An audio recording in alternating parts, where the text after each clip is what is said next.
I could just like cry because I'm like so tired of having to like fight for little kids because they just want to be included. I wish that people were as passionate about little kids being able to like be included or grow up as they were about fictitious women's fairness in sports. I have to tell you, I am very tired. Okay, so for today's video, we're going to be talking about some controversy that happened on Dax Shepard's podcast with his guest, Jonathan Van Ness. Now, as you could hear there, Jonathan broke down into tears during the podcast to talk about how he wished more people cared about, I guess, trans kids and how they want to grow up, and not so focused on the fictitious fairness in women's and girls' sports. Now, if you listen to the podcast from start to finish, you can hear that it's really heavily edited, which makes you wonder. But it all kind of started once Jonathan started equating Trumpers or, Republicans to people that aren't educated or don't have brains, in a sense. And Dax kind of pushing back a little bit in regards to his viewpoint on that. And I think this is what makes me an American, is that I have so much love and compassion for even Trump supporters. I do too. But because of the lack of access to education, the access to responsible journalism to actually make informed decisions, he is the best choice we have, not for you personally and not for me personally, because we have brains. And those people also have brains. I don't love how you're framing it right now, which is if the right was educated, they would pick our side. I reject that. They are conservative. They don't like how quickly the country's changing. I understand that. I can sympathize with that. They have different fears than we do. It's not because they're dumb or uneducated. They have a difference of opinion. No, I think that misinformation and disinformation plays a huge role in that. And misinformation on the left. New York Times, 78% bad news. That's the left. The New York Times isn't a left-leaning. It absolutely is. They're anti-trans. They platform multiple anti-trans people. And to be against trans liberation and queer liberation in the year of our Lord and Savior 2023 makes you absolutely not progressive and left-leaning. Let's take 1 second. So it's a big spectrum. I don't think that the entire news organization is no longer left-leaning because they fall off on one area of this spectrum. How you do anything is how you do everything. Now, as you can hear from Jonathan, he says, how you do anything is how you do everything. I don't know about you, but I don't enjoy living in a bubble or an echo chamber where all I hear is what I want to hear. I appreciate having pushback, different viewpoints, different sets of opinions, making me think critically, being like, oh, hey, they got a point. Or, yeah, I hear what they're saying, but, maybe not. And that's essentially what Dak is saying with the New York Times being left-leaning. It definitely leans more left-leaning. It's definitely more liberal. But I believe all media outlets should have differencing viewpoints. They should have, the opposite side or however you want to paint it. And Dax kind of pushes back again here, saying that this is how we should be looking at it, not the way you are. I think what a lot of people are pointing out is anytime you have any questions of a movement or any pushback, I think to say that someone can't question, because to even question it makes you an enemy. I don't think that's the way forward. Now, again, this is the beginning of the controversies throughout this podcast. But the next thing that they start talking about is, again, men in female sports. And Jonathan starts to go on and talking about how studies comparing men and women shouldn't be applied to trans women for some reason. Or examples of studies where like biological men will be compared to biological women, and then that will be the basis for why trans women can't play sports, where it doesn't take into account any of the studies on what happens to trans women's bodies when they achieve and maintain certain hormonal levels, when you've been on estrogen for more than 1, 2, 3, 4 years. Even if you look at the very limited number of trans people who have been allowed to play around elite sport or elite competition, if you take like Leah Thomas, for instance, none of her numbers were record setting. None of her height, weight measurements were out of portion. In all of the pictures on the podium where they're like, look at how much bigger she is. If you take her and look at it at an Olympic level, she wasn't outside of the realm of possibility for someone who is assigned female at birth. Now, as I agree with some of what Jonathan says in terms of, if you start to suppress your testosterone, maybe you introduce estrogen, there are going to be some bodily changes. Maybe your muscle mass gets a little bit smaller, your strength gets a little bit weaker. But hormones are not the only thing that matter in the difference between men and women. And as Jonathan mentioned, Leah Thomas, even here, if you look up Leah Thomas, it states Thomas lost muscle mass and strength through testosterone suppression and hormone replacement therapy. However, if you look at the numbers from Leah, it says when he was on the man's team, he ranked 554th in the 200 swim, 65th in the 500, and 32nd in the 1650. As now a woman, Leah is 5th in the 200, 1st in the 500, and 8th in the 1650. So you're telling me there's no differences between 554 and 5th? All Leah needed to do was suppress testosterone and add some estrogen, and as a male swimmer would have done amazing? Or going from 65th in the 500 to 1st in the 500 simply because of hormones. Nothing else mattered. I mean, you got to be absolutely delusional to think that what you're saying makes any sense. Then you make a statement like none of her numbers were record-setting when actually made many records during that time, during those swimming competitions. You can even look them up. But aside that, the thing that bothered me is Jonathan, throughout the podcast, kept bringing up the Olympics, comparing everything that these people are doing to the Olympics. Now, yes, the Olympic is very high caliber, very high status, but that's not the end-all be-all for majority of people. Jonathan states that in this interview that most people aren't going to make it to the Olympics, which I agree. But that does not mean that people do not have the right to have fairness throughout the sport that they want to enjoy and play, regardless, again, at whatever level of competition they are playing at. And after that crazy statement, Jonathan starts to talk about J.K. Rowling again and her hypothetical tweets about male rugby players versus female rugby players and how sports is inherently dangerous, yet then says he recognizes that all sports are not equal and that he wouldn't equate certain sports to each other. And here's that clip. When J.K. Rowling in her platform retweets articles that say that if a 20-stone man plays rugby against a 10-stone woman, is she not going to be hurt? That's dangerous. We shouldn't have trans women playing sports because it's going to be too dangerous for women. So sports are inherently dangerous. When you're playing women's sports, men's sports, you can break your leg, you can break your ankle. So do you see what I'm saying? How if a little kid is trans and they want to play any sport. Now, I also don't think that all sports are the same. Yeah. I don't think that tackle football is the same as figure skating. And Now, again, I partially agree with Jonathan. Sports are inherently dangerous, and men can hurt other men and women can hurt other women.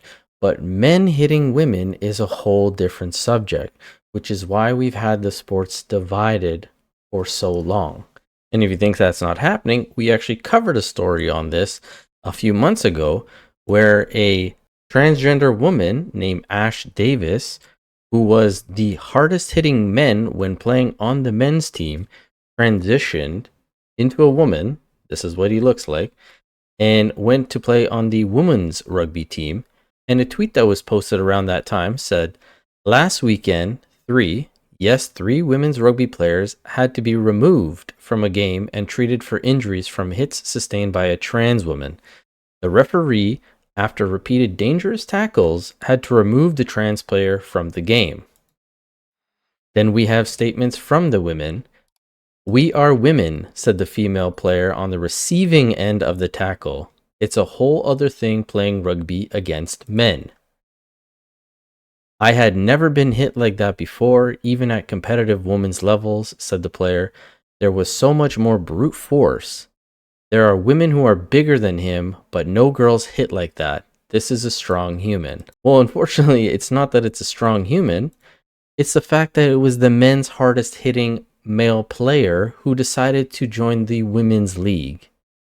But again, this isn't the only case. In Australia, you have the player Hannah Muncy, who is a 6'2", 220-pound gentleman who plays on the women's rugby team as well as the women's handball league. This man is towering over these women. A little bit of hormones is not going to change anything. Him growing out his hair And putting on a dress here doesn't change the fact that he is still a 220-pound man at 6'2", 6'3". These women do not stand a chance versus this person. But again, Jonathan's saying that sports are inherently dangerous, yet again says that, oh, well, there's a difference between tackle football and figure skating. Well, why would that be? Could it just be not hormonal? Could it be the biological and the physical differences between men and women? Like, if you're going to make an argument, make it make sense, you know? Now, as I said, Jonathan decides to double down on the whole hormone thing, as well as saying that the fairness doesn't just rely on biology, that it has to do with economics and your geography and this and that. And then starts talking about Michael Phelps and how, you know, he had biological advantages against his opponents. Now we can talk about biology.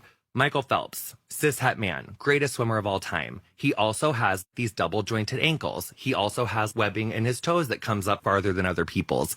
He has biological advantages. He has a wingspan that's like 7 feet wide. He's biologically a human torpedo. Yeah. So his biological advantages are celebrated and lauded and are amazing. Now, yes, I agree. Michael Phelps is a phenom. He's quite a specimen, but he is an exception to the rule. Just like LeBron James, Michael Jordan, Kobe Bryant, Shaquille O'Neal. Like, a lot of these people are phenomenal specimens, but they don't win every single game that they play or every single race that they race. Michael Phelps lost many races, even lost to his counterpart on his own team, Ryan Lochte, a bunch of times. But again, Phelps was racing men. If Phelps raced a woman, because all of a sudden he identified as a woman, that wouldn't be fair whatsoever. And anybody can see that and agree with that. Now again, Dax pushes back on fairness and how, you know, if these other factors are an issue, then that's what we should do. We should fix those other factors, but we shouldn't dismantle the marginalized group that women are under in order to make it fair for trans women, aka men. On the issue of it not being fair or lack of fairness, your explanation is, well, there's other things that are unfair. I would say, then let's fix those things that are unfair. Let's fix the socioeconomic problem that prevents certain people from having access to these things. Yeah. Do I wish that the trans woman athlete had access and could play and follow her dreams? I do. Will I elevate her rights over women? We're pretending that women aren't the ultimate marginalized class throughout history. People who have written cervix have her. And she goes, no, there's a name for us. You can't steal my identity to help your cause. You can't take away the defining characteristic that allows me to relate to all these other women who have been oppressed. Now, there's hate mongers. There's people that fucking don't like trans people. We're not talking about people with Klinefelters. We're not talking about people with chromosomes. What people are questioning, which is, could the captain of the water polo team that was male for 19 years next month or in 1 year compete against girls and women? Would that be fair to girls and women? That's a fair question. The International Skating Federation, who talks about sports, and also, you know, even your argument earlier with trans inclusion in sports, is if you've lived as a man for 38 years and you've gone through a puberty of a biological male, no amount of estrogen is ever going to allow you to be able to fairly compete with women. First of all, 38-year-olds aren't going to the Olympics to compete with 23-year-olds and transition at 38 and then go try to make the Olympics. If it was, it'd be someone who's like a little bit younger, who's still in their prime and whatever. But let me finish my point. Now, again, Jonathan goes down this little rant about, there's not any old people in the Olympics, and, no 38-year-old man would be in the Olympics. It'd be a younger person in their prime, yada, yada, yada. Well, prime example was last Olympics 2020, where we had Laurel Hubbard transition to a woman and compete at the Tokyo Olympics for women's weightlifting. And guess what? If you go to the records, weightlifting, 43 years old, Laurel Hubbard is under the list of oldest female competitors.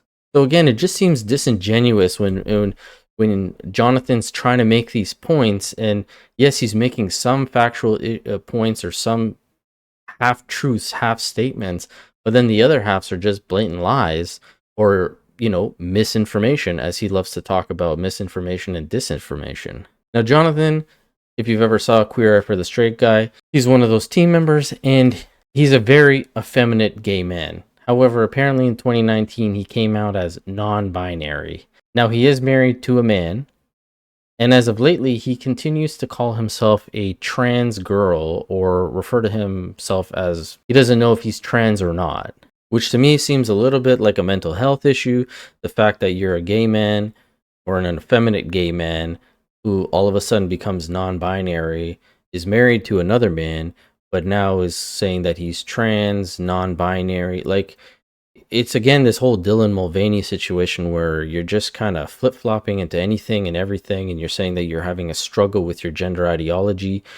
And again, I think that's a mental health issue. But Jonathan also talks about cheerleading and how cheerleading helped him, saved his life. And as a trans girl, which at the time he would have just been a gay man, not a trans girl. Because of the sports aspect of that. And that's why I'm so triggered by it, because without cheerleading and gymnastics, I would not have made it. Now, obviously, I didn't even think it was an option for me to try out for cheer as a trans girl. But if I had an affirming family and hadn't been born in 1987, I honestly still struggle with this. It's something I talk about my husband with, like, I also didn't mean to talk about this now, but I still struggle with my gender expression. Now, if we even take Jonathan's sport, cheerleading, how many men do you see as the ones that get thrown in the air, the flyers?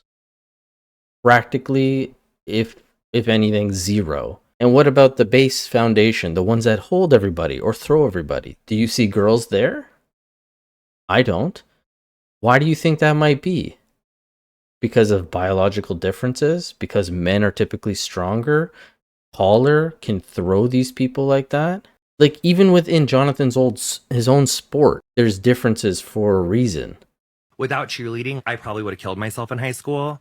And I sometimes really wrestle with my gender identity. I'm not sure that I am not trans. And there's been 500 bills this year alone in the United States that target trans kids, whether that's gender affirming care, whether that's bathrooms, whether that's sports. There isn't legitimate questioning going on. There is like a public targeted onslaught towards queer people. Now, Dax does give Jonathan the benefit of the doubt and agrees that there are certain people that are attacking queer people, but then Jonathan decides to attack Dax and basically say that he's reiterating this rhetoric while also claiming that there's no such thing as trans issues in athletics and that it's just a boogeyman for people to be scared of. There are many people targeting queer people. Don't want them to have rights. I agree with you. I don't have so then those for me opinions. to sit here and watch Dax Shepard parrot a lot of the same things. No, one of the issues. But also, I don't know how often it's happening. In the state of Iowa, there was 0 trans athletes. And actually, I think in many of the states where trans athletes have been banned all the way through high school,